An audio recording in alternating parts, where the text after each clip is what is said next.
여러분 안녕하십니까? 백운기입니다. 새날이 밝았습니다.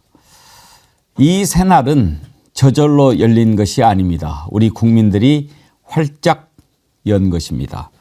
저 무도한 미치광이 반란 속에 윤석열이 헌법을 유린하고 국회를 침탈했을 때 슬기롭고 담대한 우리 국민은 총칼을 무서워하지 않고 당당히 맞섰습니다. 여전히 반성하지 않고 또 다른 음모를 꾸미고 있을 때 우리 국민은 국회 앞에 모여서 윤석열 퇴진을 외쳤습니다. 젊은 세대들, 장차 이 나라의 주역이 될 청년들은 형형색색의 응원봉을 들고 이 나라의 주권은 국민에게 있다고 외쳤습니다. 100만이 넘는 군중이 모였지만 떠난 자리에는 쓰레기 하나 없었고 여의도 식당과 카페에는 선결제의 물결이 펼쳐졌고 핫팩보다 더 뜨거운 온기를 서로 나누었습니다. 이제 이 땅에 민주주의를 해치려고 하는 자는 더 이상 발 붙일 수 없을 것입니다. 새날 생방송 백운기의 정치 1번지 여러분과 함께 출발합니다. 정어리몰에서 여러분들 힘내시라고 또 탄핵하는데 수고했다고 프리미엄 설향 딸기를 준비했군요. 그래요. 이제는 좀 달달함도 느끼고 그럴 때인데 적절한 아이템 고른 것 같습니다. 이번 겨울에 딸기라 참 또 딸기는 겨울에 먹어야 맛인데 오늘 제가 딸기를 소개하려고 그랬더니 우리 신유진 변호사님, 임세은 대변인님이 실력을 발휘해 보겠다고 그러셔서 한번 제가 기회를 드려보도록 하겠습니다. 신유진 변호사님부터 한번 소개 한번 해주시겠습니까? 네, 여러분들 딸기 좋아하시는 분들은 정말 다 아시는 그 유명한 품종 설향입니다. 설향 품종은요, 이 단단하고 통통하고 야무진 모양으로 그리고 시원하고 상쾌한 단맛이 나는 게 특징이에요. 그 딸기 좋아하시는 분들은 아 설향이면 바로 구매 하시는 그 딸기를 준비했습니다. 정어리몰에서 아무 딸기나 준비한 것이 아니라는 거 정말 엄선된 설향 딸기 여러분들 댁으로 신선하게 보내드릴 것을 약속드리겠습니다. 지금 정어리몰에서 주문하세요. 세 분 패널 함께합니다. 김종대 전 국회의원님, 네, 안녕하세요. 예, 신유진 변호사님, 네, 임세은 전 청와대 부대변인님, 네, 어서 오세요. 네. 다시 만난 세계입니다. 임세은 대변인께서 아까 그 이야기 하셨죠. 네. 따님이 뭐라고 네, 그랬다고? 저희 딸이 이제 1학년인데 그 엄마 이제 감옥 안 가겠네? 그렇게 얘기해서 저도 그러니까 슬프면서도 우픈 약간 그런 느낌이었습니다. 제가 고발을 많이 또 당했고 고발도 많이 해가지고 그러니까 주변에서 얘기했나 봐요. 딸 친구 엄마들이 니네 엄마 감옥 갈 수도 있다고 얘기했단 봐요. 근데 엄마 이제 감옥 안 가? 이러는 거야. 감옥 안 가게 됐습니다. 저는 더 기가 막힌 일이 있어요. 네. 예. 변호사님 옆에 있어서 그러는데 제가 너무 바빴어요. 네. 그런 사이에 이제 집을 이사했거든요. 이번에요? 근데 내가 김용현한테 고발을 당했다고. 아이고야. 그 약식 기소된 게 있었는데 예. 통지서를 보냈다는데 난 받은 적이 없거든요. 예. 뭐 가나비금이라고 있더라고. 안 내고 가나비금? 버텼지. 예. 그러다가 이제 이 계엄 사태 와중에 통지서가 날라왔어요. 벌금 500만 원 납입하라고. 그래가지고 약식 기소돼가지고 결국 벌금 물고 말았는데 이거 상대하려고 봤더니 이렇게 벌금 물리고 감옥 가버렸어요. 김용현 씨가. 나 아주 배 아파 죽겠어. 내가 남의 일 신경 쓰다 내 일을 신경 못 써가지고 이 지경을 당했다고 내가. 참, 나 기가 막혀 내가. 이번에 체포조 명단에는 안 들어 있었나요? 아, 거기에 뭐 다행히 안 들어가 있는데 뭐 2차 명단이 2차. 지금 언제 까질 거니까 예. 그걸 봐야죠. 이제 처음에 14명의 1차 명단이 있었거든요. 근데 이제 분명히 그걸로 그치지 않았을 것 같아요. 뭐 저는 없기를 바랍니다만 고발까지 당한 거 보면 그것도 계엄 전에 이건 뭔가 좀 기분이 싸지 않습니까 좀? 네. 이번에 또 미국 휴가 가시려고 준비를 했는데 못 가시게 돼버렸죠. 예, 다 도루묵이 됐어요. 쉬지도 못하고. 새로운 또 좋은 때 가십시오. 알겠습니다. 예, 그게 더 좋지 않습니까? 네. 신유진 변호사님은 탄핵 가결할 때 어디 계셨어요? 아, 저는 그날 하루 종일 좀 방송을 하느라고 함께 정말 그 뜨거운 열기에 참여하지 못했지만 그 뜨거운 열기를 전해드리는 역할을 하고 있었습니다. 뭐 그것도 중요하죠. 예, 그날 가결할 때 우리가 과연 몇 명이나 찬성할까 궁금해서 그렇게 물어봤는데 맞추신 분들이 꽤 계셨어요. 저요. 네. 저요. 204표를 맞췄어요? 저는 12개 맞췄어요. 12개를. 와. 탄핵 찬성 12개일 거다. 네. 그게 거의 박제돼 정확하네요. 있습니다, 영상이. 네, 아주 정확해요. 네, 12개. 요즘 왜 이래 신기 있는 사람들이 많어. 나 죽겠어 아주. 김건희병. 명태균 씨부터 해서. 그날 특집 방송할 때 제가 손정수님만 소개를 해드렸는데 체스님, 김종섭님, 청해남 이장빈님, 손정수님, 대운공님 이렇게 204표를 맞추셨습니다. 이분들은 자리 깔으셔야 되겠는데요. 네. 예, 제가 대단하셔. 정어리 볼펜 보내드리도록 하겠습니다. 아이, 축하합니다. 아이고 축하드립니다. 박수 한번 쳐주세요. 아유. 오늘 참 너무 물론 하루 이틀 지났지만 아직도 그 기쁨이 가라앉지 않는데 그때 당시 조금 돌아보고 또 현안을 한번 짚어볼까요? 오늘 이제 윤석열 출석하라고 얘기했는데 아직 안 나오고 버티고 있고 한동훈 사퇴하고 이런 현안들이 있기는 합니다만은 자, 우은식 국회의장이 탄핵안 가결됐다라고 선포할 때 국회 앞에 모여있던 수많은 군중들이 환호하는 장면까지 다시 한번 보시죠. 투표 결과를 말씀드리겠습니다. 대통령 윤석열 탄핵 소추안은 총 투표수 300표 중 가 204표, 부 85표, 기권 3표, 무효 8표로서 가결되었음을 선포합니다.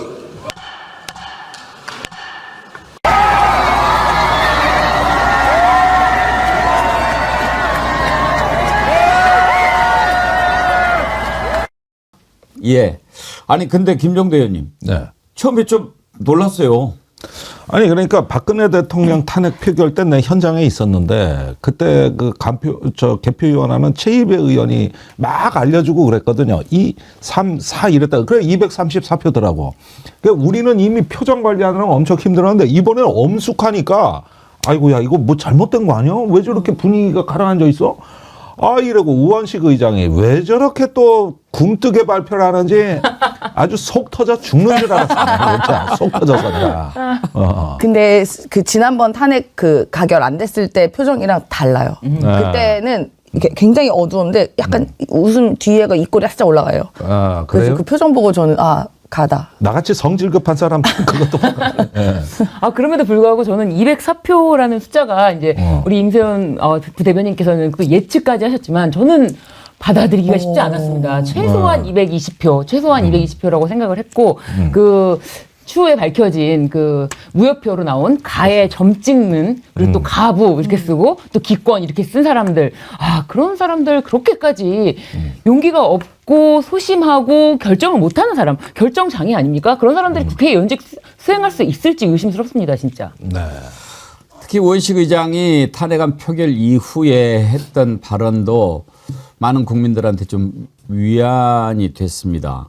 이제는 좀 미뤄뒀던 회식도 좀 하시고 얼마나 힘들었습니까? 그 얘기도 한번 들어볼까요? 마지막으로 국민 여러분의 연말이 조금 더 행복하기를 바랍니다. 취소했던 송년회 재개하시기를 당부드립니다. 자영업, 소상공인, 골목 경제가 너무 어렵습니다. 대한민국의 미래는 우리의 희망은 국민 속에 있습니다. 희망은 힘이 셉니다. 국민 여러분 고맙습니다. 희망은 힘이 세다. 정말 경제가 너무 힘들어서 이러다가는 이제 다 죽겠다 싶었는데 김종대 의원님. 네. 정말 이제 회식도 그동안에는 할 수도 없었고 그랬잖아요. 예. 이제 좀 하고 그래야 되겠어요. 예, 문자들 계속 날라오고 있습니다. 하자고. 예. 저는 탄핵 의결이 되고 꽤 늦은 시각 영등포 일대 나가서 이제 저녁이나 먹으려고 그랬는데 식당마다 다 축제 분위기고 막 무료 소주가 나오고 그러더라고요. 근데 연말에는 조금 여유를 가지시죠. 아무래도 힘들더라도 이번 연말에는 조금 좀 아끼지 마시고 여유들 좀 가지시고 회복 푸셔도 되는데 단 윤석열을 보니까 술은 많이 먹으면 안 되겠더라고. 내가 요거 하나는 내가 이번에 교훈으로 얻었거든요. 야, 그 정도까지는 가지 마시라. 그 말씀드립니다. 그런데 좀 바로 좀 살아났으면 좋겠는데 어제랑 오늘이랑 이렇게 아침에 이렇게 다녀보니까 차가 별로 없어요. 그런 거 못 느끼셨나요? 좀 아직까지 굉장히 차분한 그런 분위기가 좀 느껴지는데요.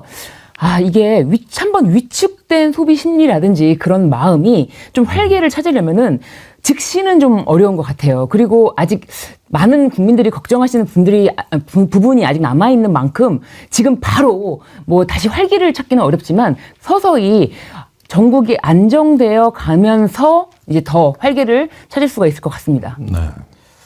예, 정말 이제는 좀 살만하다 싶은 생각이 듭니다만은 아직도 넘어야 할 산이 하나 남아있죠. 탕님께서요, 8년 전 광화문에서도 이번에 여의도에서도 쓰레기를 줍고 다녔습니다. 등 두들기며 엄지척 해주신 어르신, 간식을 나눠주신 아주머니, 같이 쓰레기를 주워준 학생들.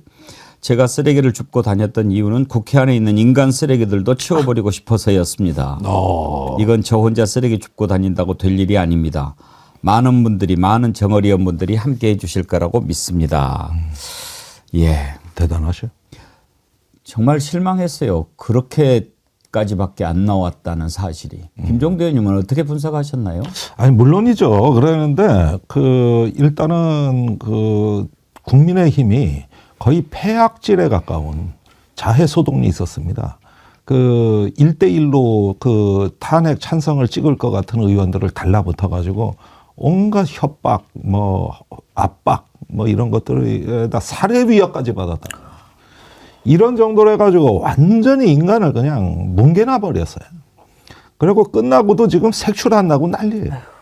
그러니까 이 정도면은 이 탄핵을 저지하기 위한 어떤 발작적 행태가 이게 지금 와서 봐도 아주 엽기적인 수준이거든요. 그러니까 결국은 뭔가 좀 소신 투표를 하려는 사람들을 꺾어놓겠다는 그 도끼와 그 표독스러운 어떤 행태들 보면 거의 정당의 모습이라기보다는 어디 조폭에 가까운 양상들이고, 이런 가운데서도 그나마 저 정도 표가 나왔다는 걸 저는 오히려 좋게 봅니다. 낙관적으로 봐요.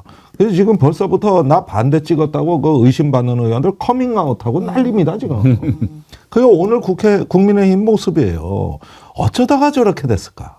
어쩌다가 저렇게 타락했을까? 참 개탄할 거 말씀하죠. 예. JNJ 기획님, 5년차 자영업자입니다. 지금 컵라면을 먹으면서 시청 중인데 우원식 국회의장님의 말씀이 가슴을 울립니다. 너무 힘들지만 버티고 있습니다. 희망을 보고 기다리고 있습니다. 앞으로도 쭉 백운기의 정어리 TV와 함께하며 이겨낼 겁니다. 그러셨고요. 제주 한라사님, 모처럼 백운기 정치 1번지 마음 편히 봅니다.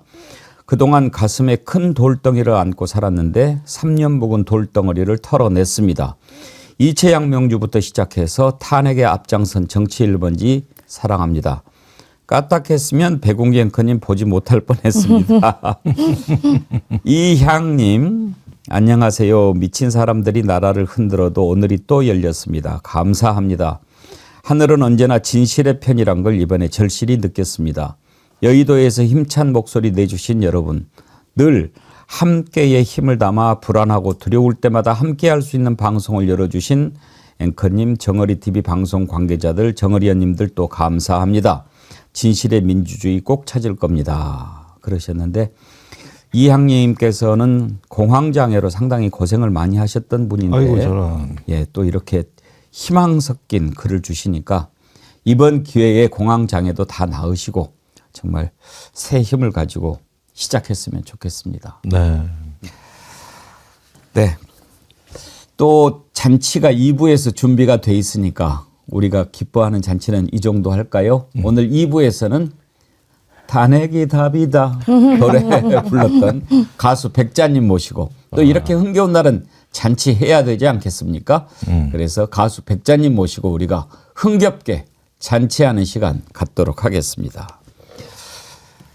자, 지금 이제 1차 고비는 넘었고 이제 헌법재판소로 넘어가게 됐는데 신유진 변호사님, 대체로 이제 180일 안에 해야 되잖아요. 맞습니다. 그런데 박근혜 때는 91일, 네. 노무현 전 대통령 때는 63일인데 네. 이번에는 얼마나 걸릴까요? 근데 이번에는 단일 사안이고 굉장히 간명하고 그리고 모든 증거가 사실은 뭐 언론사의 카메라라든지 시민들의 핸드폰으로 다 촬영된 영상이 증거로 명확하게 남아 있고 그리고 또 증언들, 이 증언들이 국회에서 증언된 것이기 때문에 무엇보다도 진술의 신빙성이 높다고 할 수 있는 뭐 곽종근 전 특전사령관의 진술이라든지 그리고 경찰에서도 이와 관련된 뭐 조조 청장의 진술, 무려 6차례나 스토커처럼 윤 대통령이 전화해서 국회의원들을 체포하라고 했다. 이런 진술도 있지 않습니까? 이런 것들이 착착착착 다 모두가 증거가 국민들이 알 정도로 지금 다 나왔기 때문에 헌법재판소에서는 증거에 대해서는 걱정 말고 다만 지금 6인 체제이기 때문에 아무래도 연말까지는 9인 체제를 완성시켜 주면은 좀 더 완성된 결정을 할 수 있지 않을까라고 생각합니다. 이번에는 빼박 아닙니까? 맞습니다. 더 이상 논란의 여지가 없다고 보여집니다. 게다가 또 윤석열 씨의 그 12.12 그 대국민 담화가 있지 않습니까? 거기에 대해서 정말 최후 변론 요지와 같은 이야기를 다 했기 때문에 왜 자신이 비상계엄을 했는지 이유가 나오지 않았습니까? 그 이유에 맞춰서 생각해보면 이것은 위헌이다라는 답을 내는 데는 어렵지 않을 것으로 보여집니다. 그리고 그런 생각도 들어요. 탄핵 심판이 사법 처리하고는 다르지만 법률 용어에 개전의 정의라는 게 있지 않습니까? 네. 좀 뉘우치고 이러는 거 그러면 감형 사유가 되잖아요. 네. 근데 이자는 개전의 정의 하나도 보이질 않죠. 맞습니다. 이게 탄핵할 때는 개전의 정보다는 이 위반 사실이 중대한지 이거를 평가해서 파면할지 말지를 결정을 하는데 중대한지를 살펴보건대 이 자는 조금도 반성의 여지가 없고 국민을 향해서 계속 싸우겠다. 이건 국민을 향한 범죄를 지속적으로 하겠다라는 의미로 받아들여질 수 있기 때문에 이 자가 하루라도 직위를 유지하게 되면은 국민을 다시 한번 위헌 상태 그리고 위법 상태, 헌법 질서, 문란의 상태를 일으킬 수 있을 것이다라는 생각 때문에 중대한 위법 상태, 위헌 위법 상태로서 파면 결정을 이루게 할 수 있을 것 같습니다. 지금 이제 헌법재판소법 51조인가요? 형사소송이 진행 중일 때는 심리를 중단할 수 있다 하는 건데 그것은 이제 거의 아닌 걸로 됐고 다만 문제는 탄핵 심판이 계속되는 과정에 윤석열의 죄상이 다 드러나면 훨씬 더 판단에 영향을 미칠 수 있을 것 같은데 김종대 의원님 지금 일단 윤석열 탄핵 심판은 심판이고 수사는 수사대로 지금 내란죄 수사가 계속되는 거 아닙니까? 네. 오늘 아마 헌법재판소에 뭐 주심 재판관을 정하고 예. 심리에 최대한 빨리 착수하겠다는 입장입니다. 이러는 와중에서 저는 이번에 어떤 수사의 가장 백미는 윤석열을 누가 체포하느냐 또는 지금은 소환을 통보하고 있으니까 언제 소환되느냐 이 부분이 이제 이 모든 수사의 물줄기를 시계를 완전히 앞으로 돌리기에는 결정적인 순간이라고 생각이 됩니다. 돌이켜보면 이렇게까지 무언가 용산이 완전히 내란 수계로 인식하게 된 결정적 시점은 지난주 10일 날 그 곽종근 사령관의 국회에서의 양심 선언이었습니다. 그때 몸 부수고 들어가서 끌어내라. 요 진술은 어떤 윤 대통령이 단순히 계엄 담화만 발표한 게 아니라 작전을 직접 지시하고 폭동을 직접 사주한 어떤 내란 수계의 가장 분명한 증거물이 나왔다. 이제 윤석열은 그걸 또 부인할 겁니다, 아마도. 하지만은 곽종근 사령관은 충분히 입증할 수 있을 것 같아요. 그때 지통실에서 그 지시를 받았거든요. 옆에서 보고 들은 예. 그 장교들이 상당히 많은 것으로 보여지고 이 부분에 대한 제보가 지금 들어오고 있습니다.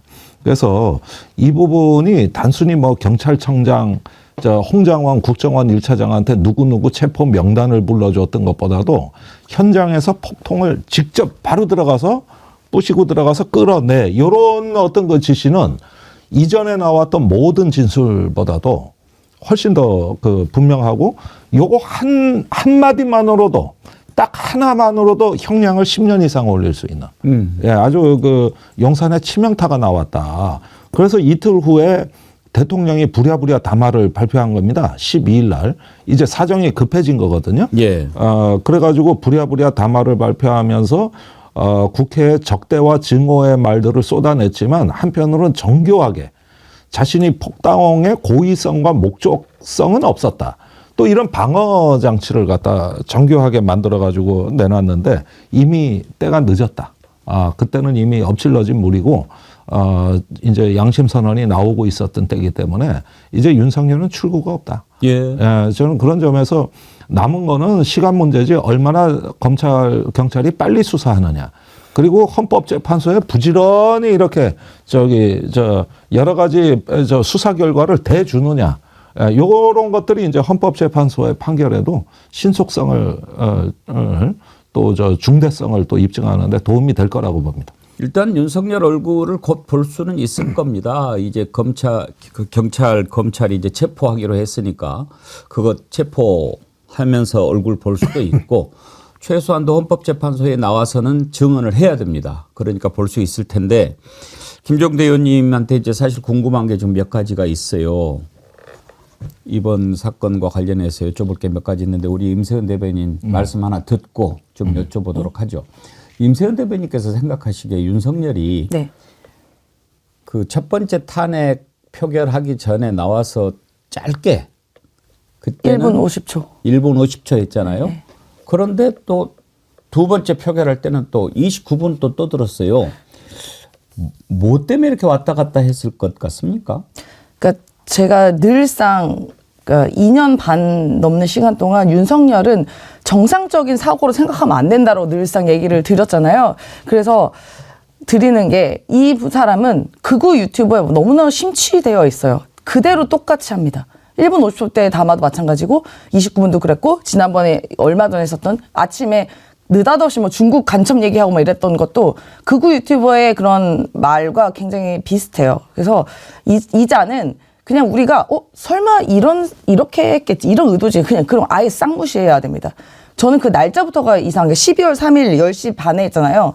이것도 왜 그때 했지? 이상하잖아요. 그냥 날 받은 이유가 겁니다. 있죠. 네, 그냥 손 없는 날 받은 거예요.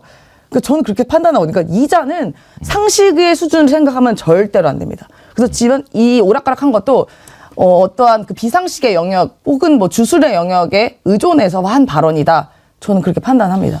그 부분은 제가 설명을 좀 드려야 되겠는데요. 네. 가장 이 계엄의 어떤 임박한 순간은 11월 30일 토요일이었습니다. 근데 그 전에 뭔 일이 있었냐 하면은 두 가지 보고가 올라갔는데 명태균 황금폰이 확보됐다. 그 다음에 친한계가 김건희 특검 찬성으로 돌아서고 있다. 이 보고가 대통령한테 올라갔어요. 그런데 그때 당시에 원래 예정됐던 제2에 대한 표결안이 12월 4일 본회의였습니다. 이날 감사원장 서울중앙지검장 탄핵도 같이 처리하기로 된 날입니다. 근데 친한계가 흔들리는 걸 보고 민주당에선 김건희 특검 재의결을 12월 10일로 연기하던 시점입니다. 요걸 잘 기억하시고 토요일 날 무슨 일이 벌어졌냐 하면은 용산에서 한동훈 대표한테 주말에 만나자. 예. 그래서 11월 30날 토요일이나 12월 1일 날 일요일 네. 요때 만나자고 정가를 넣었다는 거예요. 그런데 한동훈 대표가 속된 말로 씹어버렸다 이게. 그러니까 원래는 한동훈을 딱 불러놓고 저번같이 딱 이런 자세로 막지도 않고 이걸 통과시키겠다는 얘기가 들린다. 네 진심이 뭐냐? 두 번째, 이거 통과되면 나한테도 준비된 계획이 있다. 이 말을 하려고 했다는 거예요. 예. 그 준비된 계획이 계엄입니다. 그러니까 이랬는데 안 오거든. 예.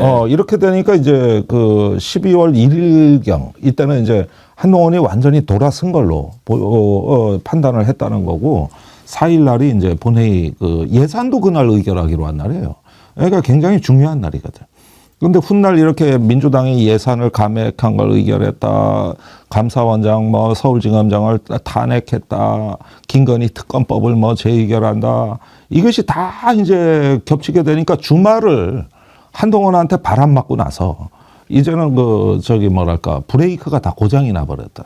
이거 가지고 결국은 3위를 택하게 된 것이다는 취재를 이제 제가 좀 한 결과 들어오는 얘기들인데 요즘 말들을 잘 해주니까. 예. 그리고 또 한 가지는 법적 검토도 했더라고. 이걸 계엄 선포했을 때 문제되는 게 네. 내란죄에 대해서 용산 내부에 법적 검토가 있었던 것 같은데 대통령인 담화만 발표하고 나머지는 김용년 국방장관이 하는 걸로 돼 있었나 봐요. 이게 최초 시나리오예요. 그러면 내란죄에 대해서 다툼의 여지가 있다. 이게 법무검토 보고서래요. 그런데 막상 계엄이 선포되고 우연적인 변수가 수없이 등장을 했습니다. 그러니까 병력이 제때 출동을 못하니까 대통령이 해서는 안 된 치명적 실수를 합니다. 군사령관들한테 직접 전화한 거예요. 이거는 원래는 대통령은 절대 안 하기로 돼 있었던 거라고. 그럼 국방부 장관이 다 군령 군정권을 위임받아서 하는 거거든요. 근데 자기가 이제 김영현 장관 말이야. 다 된다 그랬잖아. 왜 안 돼? 그러니까 지금 기상도 나쁘고 뭐도 있고 이게 말이 돼? 특전사령관 전화 받고 수방사령관 전화 받고 해가지고 흔적을 남긴 게 이게 윤석열의 치명적 실수예요. 예. 거기서부터 이제 직접 개입이 돼버린 거죠. 근데 원래 계획은 이게 아니었거든요. 그래가지고 그때 당시에 새벽 1시 12월 4일 날 새벽 1시 합참 지통실 여기에서부터 전화가 폭주합니다. 거기에 윤석열이 가 있었거든. 이러면서 주요 지기자들한테 전화들이 이제 가고 끌어내라고 하는 것도 12시 반부터 시작된 전화거든요. 그러니까 이러던 상황. 그 다음에 1시에 우원식 의장이 계엄 해제를 결의하고 통과시키고 난 다음에도 또 계속 대책회의를 했어요. 다른 방법은 없냐 이거죠. 그래서 실제로 계엄 해제는 새벽 4시 반이나 되니까 이게 이 3시간 동안이 또 비밀이 있는 거예요. 왜 즉시 안 했냐. 예. 국무위원 소집이 안 돼서 그랬다 그랬는데 핑계일 거고. 그건 핑계고 그 3시간 동안 그 방에서 예. 이게 합참 지통실 결심실에서 예. 그 방에서 무슨 일이 일어났느냐. 이건 추후에 또 추가될 제목입니다. 2차 계엄을 준비했겠죠. 그러니까 2차 계엄 방식보다는 제가 보기에 어떤 분란을 조성해가지고 북한 변수가 없는가를 찾아보려고 했던 것 같습니다.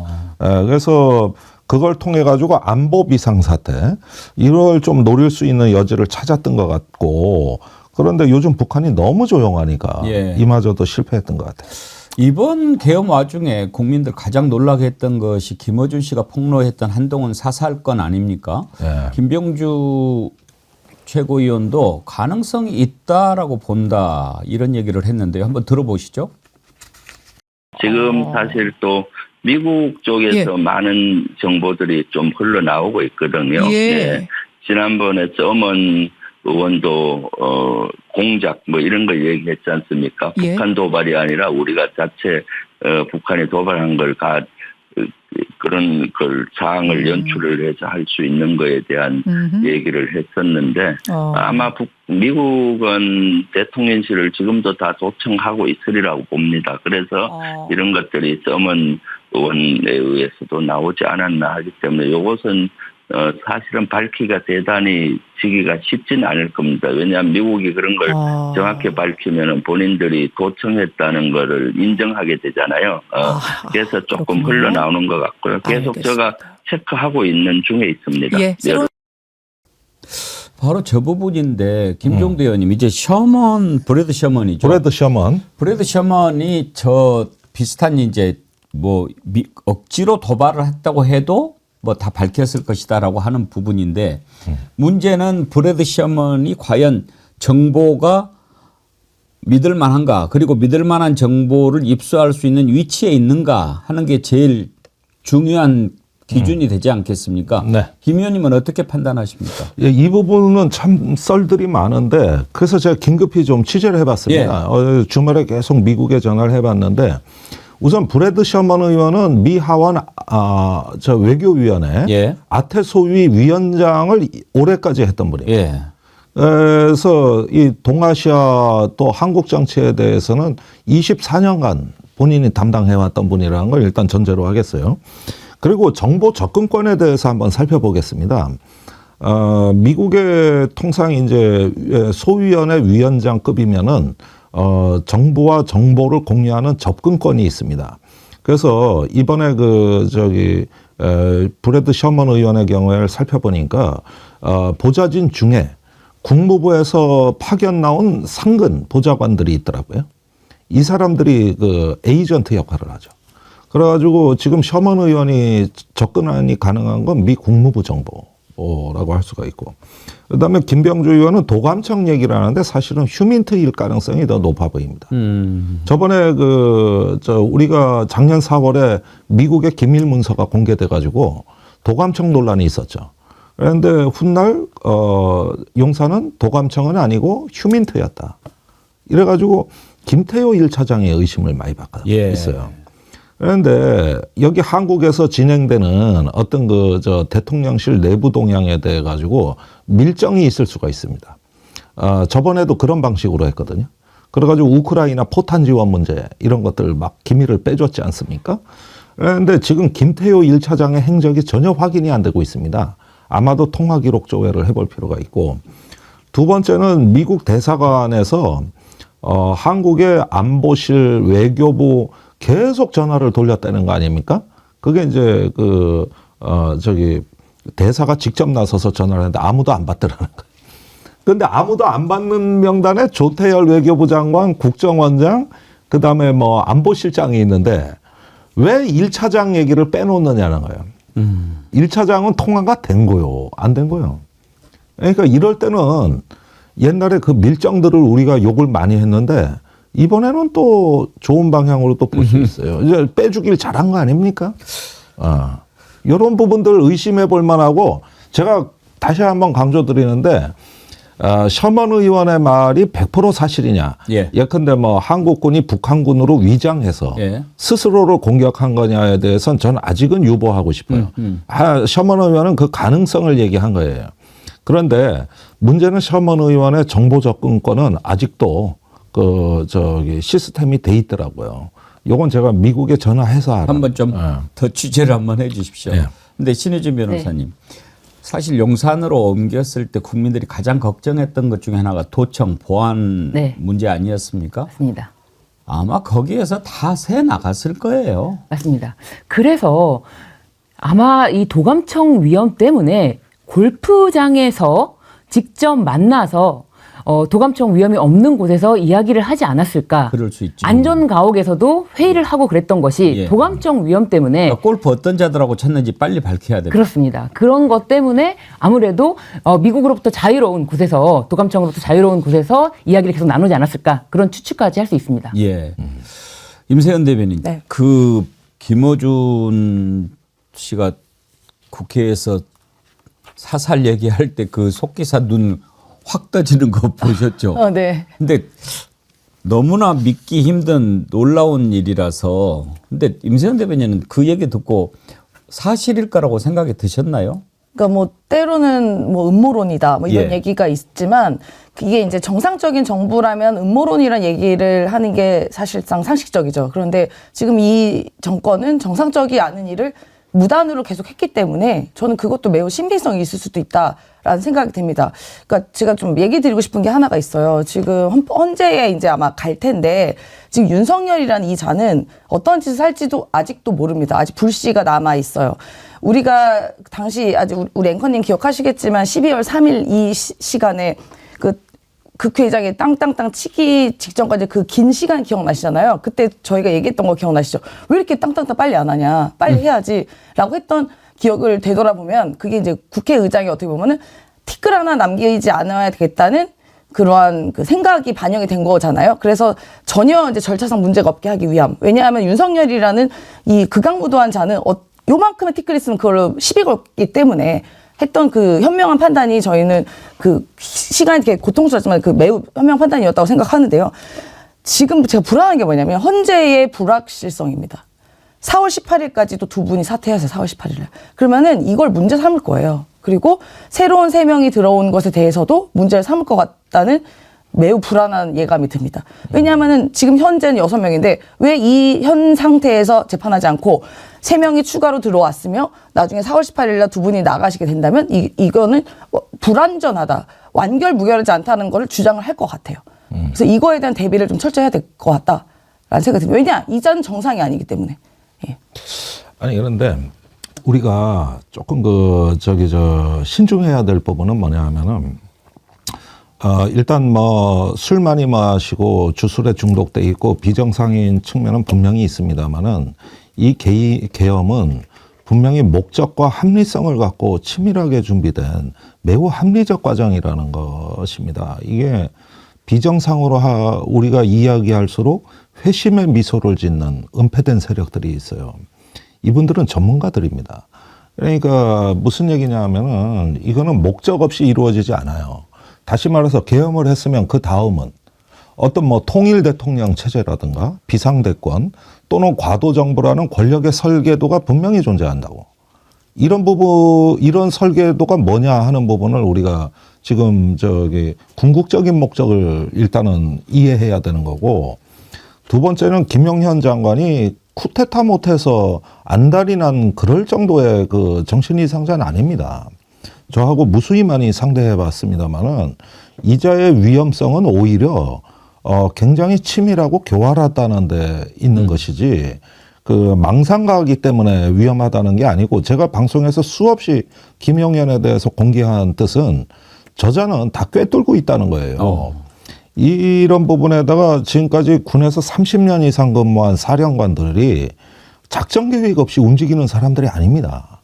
그러니까 이 과정 자체는 반드시 성공할 수밖에 없고 성공해야 된다는 이런 어떤 가정하에서 매우 치밀하게 준비됐기 때문에 의외로 이 컨트롤 타워, 그 다음에 그 컨트롤 타워 내에 의도를 전달하는 신경과 혈관망, 그 다음에 그것을 전체적으로 운영하는 작전 운영 체계가 다 준비되어 있는 겁니다.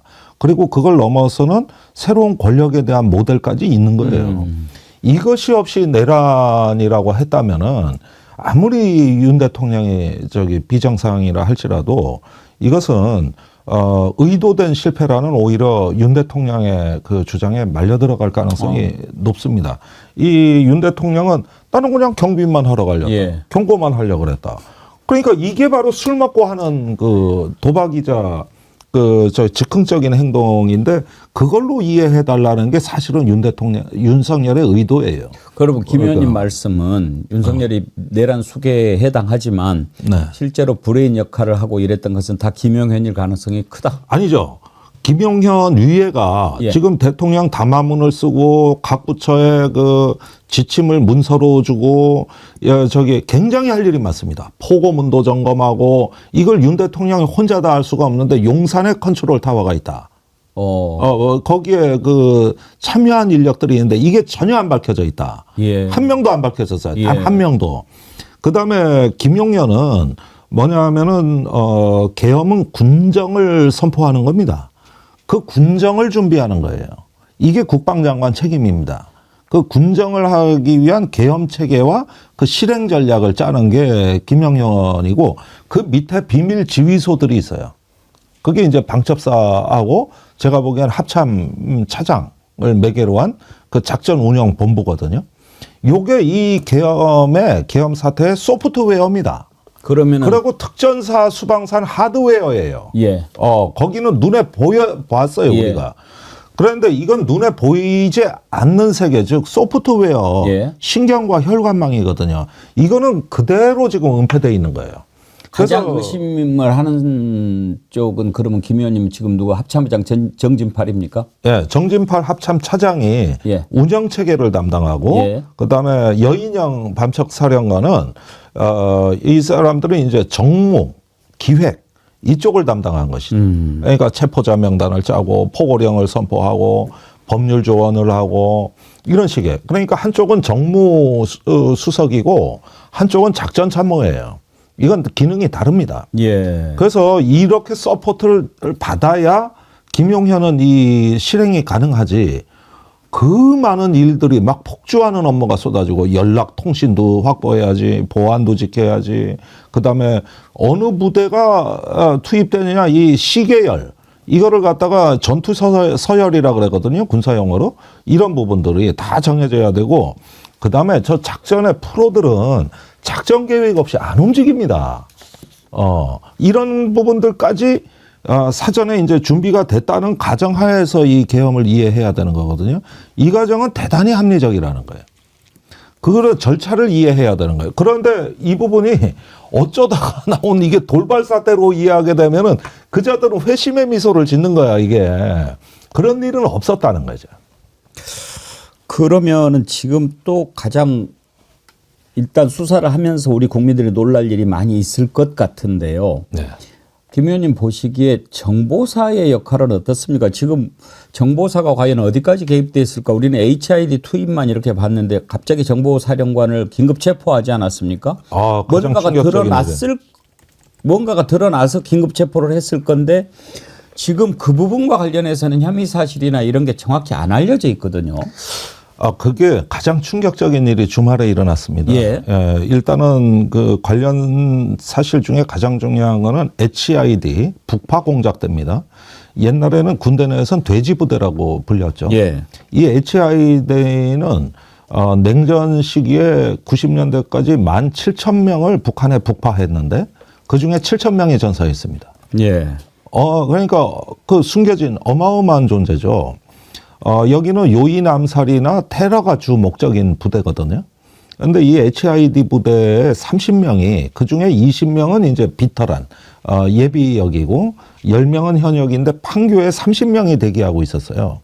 이 이유가 지금까지 밝혀져 있질 않습니다. 그리고 정보사는 주로 공작 부대이기 때문에 예. 지금 정보사가 대한민국의 모든 정보기관 중에 제일 인력이 많습니다. 거의 3만 명이라고 보시면 돼요. 그랬는데 그 중에 정예 요원을 30명을 대기시켰다. 그렇게 되면은 이것은 뭐냐면은 어떤 김어준 총수는 미군을 암살하고 뭐 한동훈을 사살하고 뭐 여러 가지 얘기했는데 사실 그 얘기까지는 아직은 검증할 수가 없고 다만 이 특수 임무가 어떤 분란 조성의 목적이 있었다는 추정은 가능해 보입니다. 그렇게 되면은 이거는 뭐냐면은 이제 계엄에 상당히 이제 국회에서 의결이 모든 시선이 집중이 되고 있을 때 다른 데서 변수를 만들어요. 이렇게 해가지고 이제 추가적으로 12월 4일경에는 추가로 공수부대를 추가적으로 투입할 수 있는 명분을 조성한다거나 이런 식으로 해가지고 어떤 대테러 작전 차원으로 변수를 만들고 그러면서 그 시위대를 분산시키거나 아니면은 국회 기능을 마비한 데다가 더해가지고 완전히 공포 분위기를 조성한다거나 이런 여러 가지 어떤 목적이 플랜 B로 존재했을 걸로 추정이 되거든요. 그 사이에 이제 가장 중요한 한동훈, 우원식, 이재명은 체포가 된 상태여야 되고 수방사 그 지하 벙커에 감금이 돼 있어야 되고 이후에 일어날 소요 사태가 예상이 되니까 이거를 한 방에 깨기 위한 어떤 그 별도의 테러 내지는 분란 사태 여기까지 준비되어 있었던 거 아니냐 이런 추정이죠. 지인형님께서요. 전현직 정보사령관들이 어제 긴급 체포됐습니다. 전 정보사령부 사령관이 오비 즉 예비역 정보사 요원들을 사조직으로 운영하고 있다는 사실이 밝혀진 이상 그들의 명단 확보와 빠른 체포가 시급합니다. 그런 글을 주셨는데 전직 정보사령관도 체포가 됐죠. 예, 육사 41기 그 노상래죠. 네, 이 사람이 청와대 경호실에서 근무한 적이 있습니다. 예. 그때 김영현을 만납니다. 그래가지고 김영현이 38기이고 이 사람이 41기란 말이에요. 그런데 12월 3일 날 당일 날 김영현 관저에 새벽에 들어간 걸로 돼 있습니다. 그럴 뿐만 아니라 계엄이 해제되던 새벽 1시경에도 합참 지하 벙커에서 같이 회의를 했던 것으로 그래서 김용현한테 새벽부터 그 다음날 새벽까지 그러니까 가장 그 통화량도 많고 옆에서 조언을 했던 사람으로 돼 있거든요. 그러면은 이거는 지금까지 우리가 알던 계엄 사태 운영과 다른 플랜 B 시나리오의 숨겨진 지휘소다. 숨겨진 비밀 지휘소다. 그 우리가 모르는 작전을 실행하기 위한 비밀 참모 조직이 있었다. 이렇게 추정이 되는 것이죠. 꿀짱구님이요. 김건희가 문제입니다. 오비들한테 돈 주고 움직이게 한답니다. 2판 4판 합의 6판이니 난리 부르스짓 할 겁니다. 그런 글 보내주셨는데 임세은 대변인님, 김건희 이거 꼼짝 못하게 좀 빨리 해야 되는데 말이에요.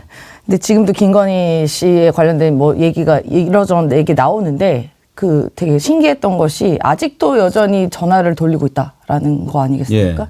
그 오비들한테 전화하고 있고요. 지금도. 그리고 지금 여기 사리 분별이 약간 안 되는 상태인 것 같아요. 그리고 제가 아주 믿을 만한 소식통에 의하면 김건희 씨가 아프답니다. 근데 몸이 아픈 게 아니라요. 신병이 걸렸다고. 진짜. 그러게도 남겠죠. 예, 그 신병 걸렸다는 아주 나온 지도 오래됐고. 네, 이 얘기가 또 있습니다. 마포대교도 가고 그래야 되는데 못 가니까. 못 가니까 지금 뭐 가택연금 상태잖아요, 사실상.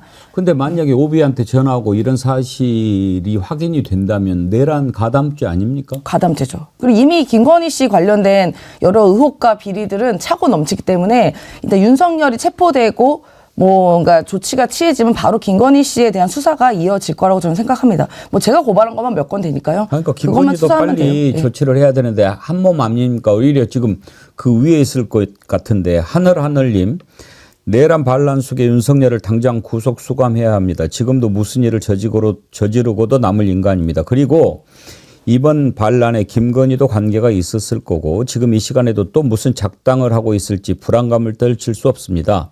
윤석열과 김건희를 시급히 구속 수감해야 합니다. 그러셨는데 그런데 신유진 변호사님 지금 속보가 들어왔는데 공조본에서 윤석열 출석 요구서를 전달을 하려고 했는데 대통령실 전달 불발이 됐대요. 네. 그래서 관저에 전달할 것을 지금 시도하고 있다고 하는데 아니 당장 지금 출석이 불발되는 것도 문제인데 전달 자체가 안 된다는 게 이게 말이 됩니까?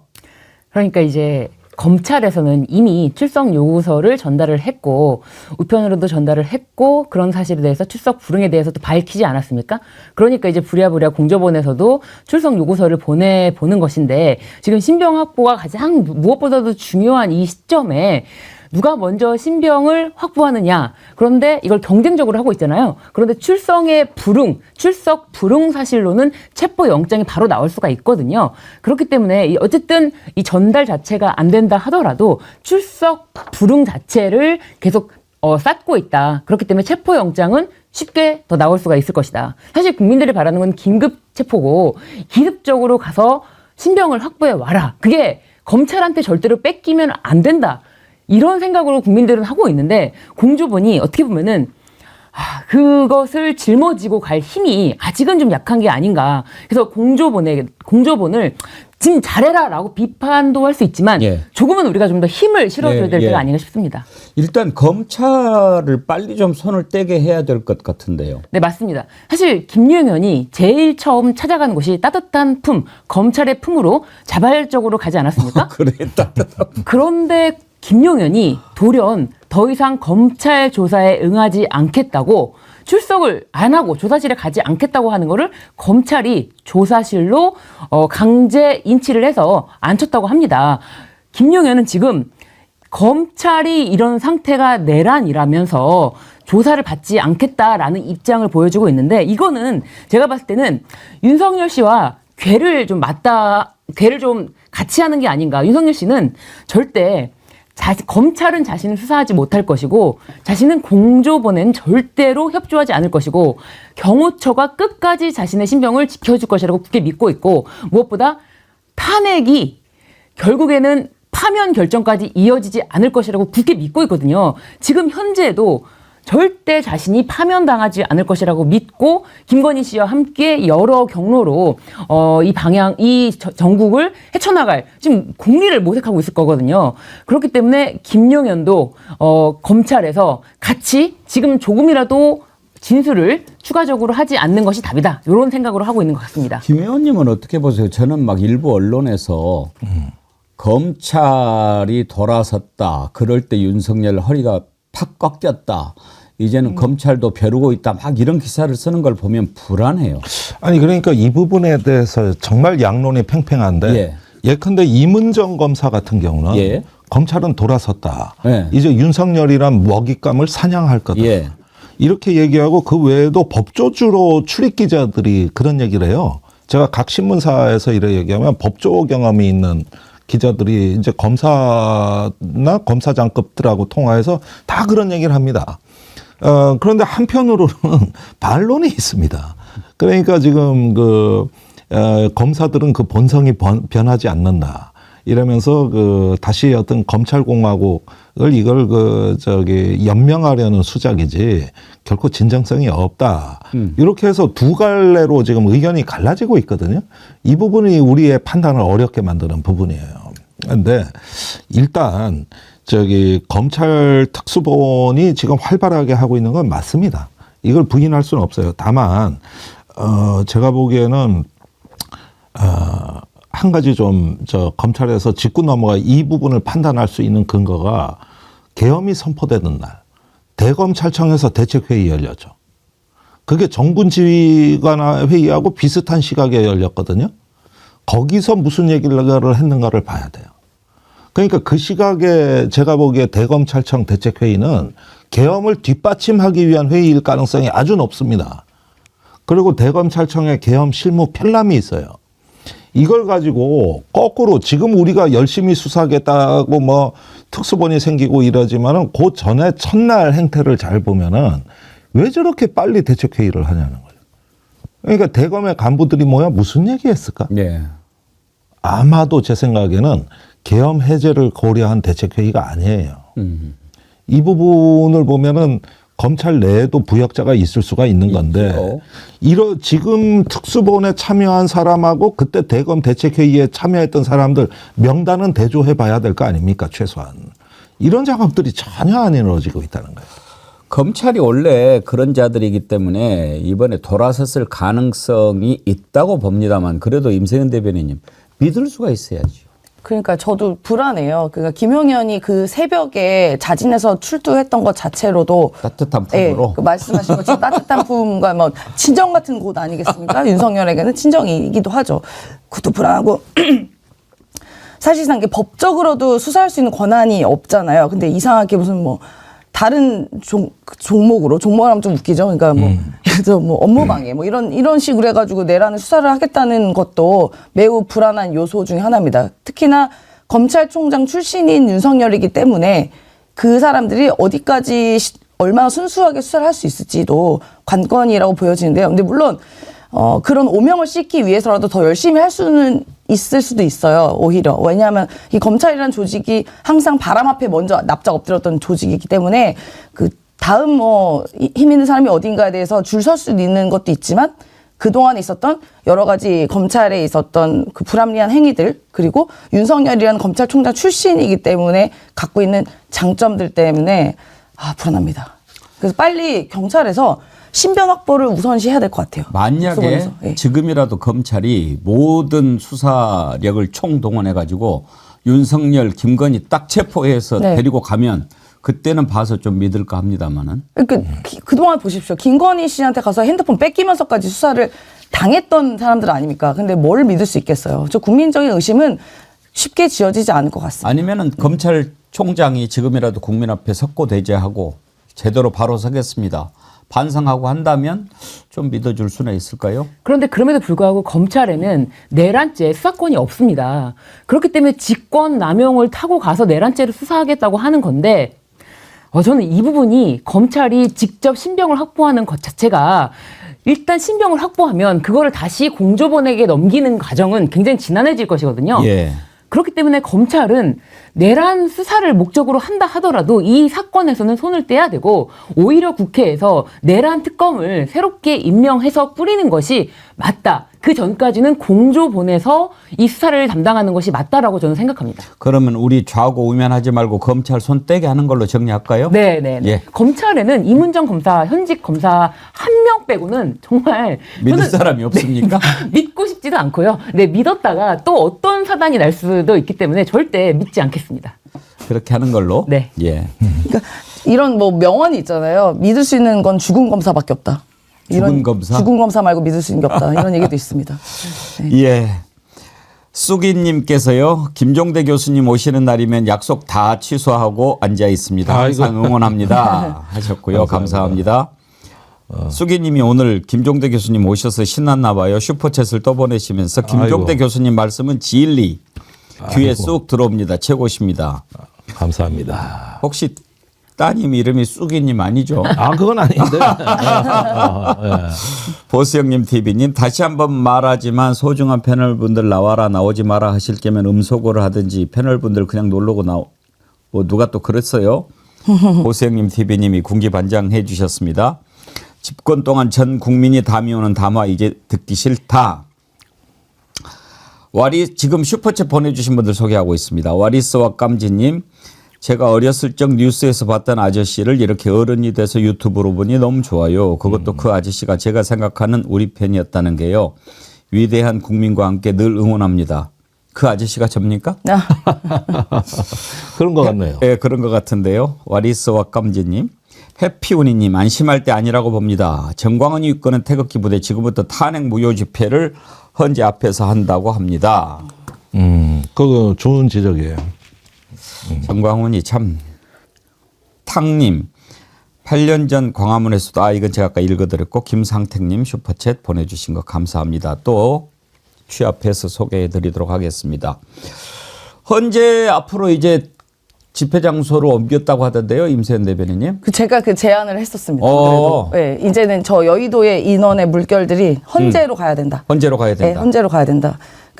사실 헌법재판소라는 곳이 약간 정치의 그런 그 여론을 의식을 안 할 수가 없는 곳이잖아요. 박근혜 때도 그냥 만장일치했던 거 보면은 그렇기 때문에 이런 여론을 보면 이 도도한 여론의 물결을 의식을 안 할 수가 없을 겁니다. 근데 여기서 5분만 있으면요. 전 국민의힘 의원들이 참 신기한 게 어떻게 탄핵 반대를 할 수 있었을까. 저 현장에서 5분만 있으면 그렇게 할 수가 없습니다. 그래서 헌법재판소로 우리 계신 응원봉 들고 가시기를 요청드립니다. 저도 갈 거고요. 아니 국민들이 앞에 가서 외쳐야 합니다. 그리고 소리를 들려줘야 되는데 제가 항상 말씀드리지만 신유진 변호사님한테도 말씀드렸던가요? 박근혜 탄핵됐을 때 그때 헌법재판관 중에 한 명이 안창호 재판관이었다니까요. 맞습니다. 그 안창호, 도산 안창호 말고 네. 지금 권익위원장이죠. 완전히 극우적인 사고방식을 갖고 있는데 안창호 재판관마저도 탄핵 찬성을 해요. 그게 그때 당시에 이 도도한 어떤 역사의 흐름 또 민심의 함성 이런 거 외면할 수 없죠. 맞습니다. 이 헌법재판소는 사법기관설, 학설이 존재합니다. 이 헌법재판의 기능이 뭐냐? 그러면 단순히 재판만 하는 사법기관이냐? 아니면 정치적인 판단도 할 수 있는 정치기관이냐? 이런 거에 관련해서는 학설도 존재할 만큼 결국은 정치적 사법기관이다. 그러니까 정치를 고려하지 않고 사법 판단을 하는 것은 아니다. 고려를 한다. 근데 정치라는 것은 국민의 뜻입니다. 국민의 뜻을 저버리면서 헌법재판을 할 수 없다는 것입니다. 김정도 의원님 사실 박근혜 탄핵 때하고 이번은 탄핵 심리의 사유 자체가 다르지 않습니까? 이번에 뭐 논란이 될 게 뭐 있습니까? 이번에 윤석열의 탄핵 청구서 국회에서 의결된 거 보면 박근혜 탄핵은 되게 약한 그러니까요. 순한맛. 이건 너무나 세가지고. 이건 뭐 일주일이면 끝나는 거 아닙니까? 예. 그래도 기본 절차는 있겠죠. 그런데 그런 면에서는 이제 어떤 재판으로서의 어떤 요건을 다 충족시키는 부분보다도 긴급한 필요에 응해야 되는 것이고 또 어떤 헌법재판소가 이런 걸 통해 가지고 하나의 어떤 헌법의 하나의 어떤 원칙과 기강을 다시 세운다는 자기네 존재 선언이거든요. 단순한 재판이 아닌 것이죠. 그런 면에서는 저는 늦어도 60일 이내는 종결하고 헌법재판소가 심판을 내리지 않을까 싶어요. 예. 이제 헌법재판소로 넘어갔는데요. 헌법재판소가 됐든 국회가 됐든 다 국민이 주인인 나라의 기관입니다. 국민이 엄중히 명령합니다. 이것을 거역하면 그것은 더 이상 이 나라의 기관으로 존재할 이유가 없지 않습니까? 헌법재판소가 다른 판단할 거라고 생각은 하지 않지만 우리 국민들이 걱정하고 있는 것 생각해서 빨리 조속한 시일 내에 상식적인 판단 내려주시기를 바랍니다. 그래서 정의와 상식이 바로 서는 세상 빨리 만들어야 되지 않겠습니까? 한동훈 국민의힘 대표가 사퇴 의사를 밝혔는데요. 자, 한동훈 발언 들어볼까요?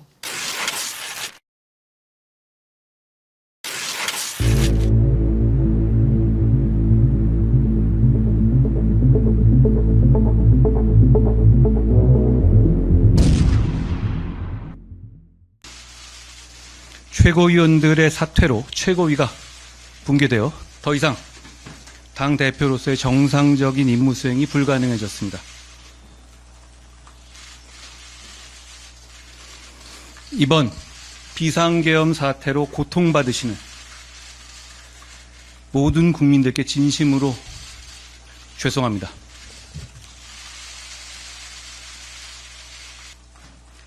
하지만 계엄이 잘못이라고 해서 민주당과 이재명 대표의 폭주와 범죄 혐의가 정당화되는 것은 절대 아닙니다. 이재명 대표 재판의 타이머는 멈추지 않고 가고 있습니다. 얼마 안 남았습니다. 국민들께 감사드립니다. 비판해 주신 국민들께도 감사드립니다. 당원 동지들과 우리 당직자들께도 감사드립니다. 나라가 잘 됐으면 좋겠습니다. 뭐야? 뭔 소리요? 뭐 죽어도 잭소리하고 죽는 건가요? 근데 원래 오늘 오후 4시 한다고 그랬는데 김종대 의원님 좀 일찍 했네요. 예, 아무래도 지금 국민의힘 상황이 심상치가 않습니다. 친한계 최고위원까지도 저 등살에 못 이겨 쫓겨나는 걸 보니까 지금 거의 광란의 순간인 것 같아요. 그러니까 차라리 빨리 내려놓는 쪽을 선택한 것 같고, 거기에다가 얼마나 할 일이 없으면 사퇴변이 그 말만은 한동훈이. 저 한 2분 남짓 되나? 저게 좀 축약한 겁니다. 아, 그래요? 네, 좀 더 깁니다. 조금 네네. 길긴 하군요. 네. 근데 저렇게 논리가 없어요. 그래. 근데 이은주 님이요. 니는 이재명 대표 없었으면 어떡할 뻔했냐 그러는데 거기서 임세은 대변이 왜 나와요, 저 얘기가? 저는 그러니까 이 정부의 특징이기도 하죠. 정권의 윤석열의 특징이기도 한 게 전 정부 탓, 뭐 이재명 대표 탓, 야당 탓 하다가 결국은 계엄까지 간 거 아니겠습니까? 그런데 본인의 사퇴의 변이 또 이재명 민주당 얘기를 한다면 할 말이 없는 겁니다. 그래서 다시 우리가 이제 사실 이번 계엄 사태에서 우리가 까방권이라는 걸 약간 줬어요. 한동훈한테. 까방. 까임 방지권. 아. 네, 그러니까 계엄 해제에 동참해줬기 때문에 그런 권리를 약간 줬는데 그 과정에서 자기가 한덕수랑 뭐 계엄 그 권한을 이양받는 등의 말도 안 되는 위헌적 일을 해서 다시 그 까방이 없어져 버렸거든요. 근데 되돌아보니까요. 한동훈은 본인 살려고 계엄 해지하러 간 거예요. 사살 당할까봐. 그 얘기 들었다는 거 아니겠습니까? 본인 체포 사살 얘기도 들었을까요? 사살 들었을 거라고 저는 판단해요. 그러니까 도망을 친 게 국회안이 가장 안전하니까 의원들 끌고 도망갔다고밖에 전 판단이 안 됩니다. 사살 얘기까지 들은 사람이 한덕수 손잡고 그렇게 얘기를 한다고요? 그러니까요. 제가 그래서 그러니까 이 사람의 정치적 행보는 오늘로서 마침표다. 예. 네, 그동안 고맙습니다. 안녕, 잘 가. 네. 지난주에 비해서 임세은 대변인의 컨디션이 아주 좋아 보여요. 예. 탄핵이 됐기 때문에 2년 반 동안 사실 제가 좀 소회를 드리면 윤석열 100일 취임 100일 때부터 퇴진 집회랑 탄핵을 외쳤어요. 근데 당 안팎에서 그만 탄핵 얘기 벌써 하면 안 된다. 특히나 지난 정부 고위 관료였던 임세은 청와대 부대변인이 그렇게 하면 안 된다는 얘기를 공공연하게 경고를 많이 받았습니다. 12월 특히나 2022년 12월에 제가 11월에 집회 나가지고 이제 발언을 했는데 거기서 윤석열 5년 정권 그거 뭐라고 까분다 막 이렇게 얘기를 했거든요. 올라가서 바로 12월에 경고가 들어왔었습니다. 불려가서. 그분들 반성하십시오. 다 본인 누군지 알 겁니다. 스스로가. 사실 윤석열 탄핵 사유는 차고 넘쳤지요. 그렇지만 워낙 이제 국민의힘 108명이 완강해서 언제 저걸 끌어내리나 국민들이 걱정했는데 이번에 지가 지발로 이렇게 걸어 들어오지 않았습니까? 참 놀라운 일입니다. 하늘이 도와줬다라고 밖에 생각할 수가 없는데 요즘에 이렇게 그 돌아다니는 글들이 많지요. 평행이론이라고 하나요? 2016년과 이렇게 닮은 게 맞냐. 이제 가장 그 비슷한 것들이 이제 막 재밌는 것들하고 같이 섞었는데 제가 읽어드리면 콜드플레이 내한 공연 발표 2016년에 발표해서 17년에 내한했고 이번에는 2024년에 공연 발표하고 2025년에 내한한다. 리우올림픽 대한민국 종합 8위, 파리올림픽 대한민국 종합 8위, 한강작가 부커상 수상 이게 이제 2016년이에요. 100개. 그리고 2024년 한강작가 노벨문학상 수상, 미국 대선 공화당 트럼프 당선, 2024년 트럼프 당선, 2016년 박근혜 탄핵 소추안 발의, 2024년 윤석열 탄핵 소추안. 이렇게 그냥 맞아떨어지는 게 이제 이게 아마 추미애 의원 쪽에서 만든 것 같아요. 왜냐하면 추미애 국회의원 5선 당선, 추미애 국회의원 6선 당선 이렇게 만든 거 보면. 근데 아무튼 이번에 참 트럼프도 우리나라와 인연이 묘해요. 그때 당시에 당선됐을 때도 우리나라 대통령 부재 상태였거든요. 근데 이번에도 그래요, 김종도 의원님? 네. 그러니까 왜 이렇게 역사가 반복되느냐. 이제 반복의 역사의 그 순환고리가 여기서 매듭이 져지지 않으면 대한민국이 또 불행해질 수도 있는 거거든요. 그래서 지금 우리가 박근혜 탄핵 이후 5년을 좀 제대로 교훈을 해석하고 학습할 때가 됐다. 다시 윤석열 정부 같은 어떤 그 괴물을 만들어낸 문재인 정부 5년의 문제점은 뭐였느냐. 이걸 교훈으로 야당이 받아들여야 될 것 같아요. 그렇게 해야 이제는 가일층 업그레이드된 대한민국의 민주주의가 새로 만들어질 수 있고 더욱 강해진 민주주의, 또 더욱 강해진 시민, 이런 어떤 그 반석 위에서 새로운 어떤 나라를 만들 수 있다. 그런 점에서 위대한 설계가 필요하다고 봅니다. 예. 참 생각하면 생각할수록 기적 같습니다. 네, 맞습니다. 정말 여러 가지 원인들이 차곡차곡 쌓이면서 시민들의 힘과 또 정말 국회 바로바로 모여주신 국회의원들 그리고 보좌관들 앞에서 군인들이 못 들어오게 막고 있었던 보좌관들 그리고 그 순간순간 국회의원들을 끌어내라고 명령을 받고 명령을 이행하지 않았던 그 사령관 그 모든 것이 하나하나씩 겹쳐서 이 어마어마했던 계엄을 해제시키고 우리를 다시 이렇게 일상으로 돌아올 수 있게 도와준 것 같습니다. 정말 이거는 우리나라가 살 길이 있다. 저는 그렇게 보여집니다. 예. 이제 2부에서 우리가 축하 파티를 하려고 합니다. 콜드플레이 내한한다라고 하는데 콜드플레이 오면은 뭐 몇 명이나 모입니까? 국민 가수 조용필 씨가 공연해도 뭐 잠실 운동장 꽉 차도 5만 정도 되는데 가수 백자님은 100만 군중 앞에서 노래를 했죠. 월드스타 백자님 모시고 우리가 한번 잔치를 한번 하려고 하는데요. 자, 뭐 기뻐하고만 있을 수는 없습니다. 아직 한 곡이 더 남아 있으니까요. 힘을 내야겠지요.